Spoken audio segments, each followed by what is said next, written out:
Musquis Lagunkoya se enmarca dentro del proyecto de la Red Mundial de Ciudades Amigables con las Personas Mayores, promovido por la Organización Mundial de la Salud, que se adapta a nuestra realidad a través de la red Euskadi Lagunkoya, promovida por el Gobierno vasco, y Vizcaya Territorio Amigable, de la Diputación Foral de Vizcaya.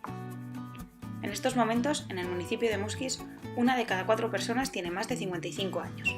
Para afrontar esta realidad, se crea Musquis Lagunkoya, un proceso participativo de mejora continua, abierto a las aportaciones de la población, cuyo objetivo es construir un municipio amigable y adaptado a las necesidades de toda su ciudadanía.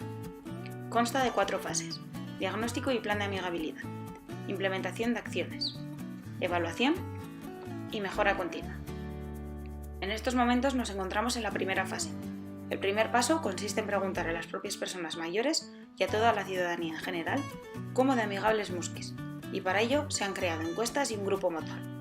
A través de este grupo motor, compuesto por agentes de diversos perfiles, se identificarán aspectos positivos, aspectos negativos y propuestas de mejora.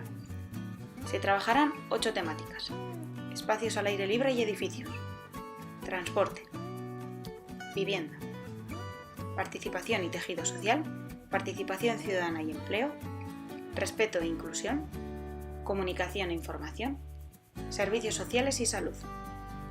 Con todas las conclusiones recogidas en el diagnóstico realizado, se realizará un plan de actuación donde se propondrán nuevas acciones para hacer de Musquis un municipio más amigable. Juntos conseguiremos un Musquis amigable con todas las personas.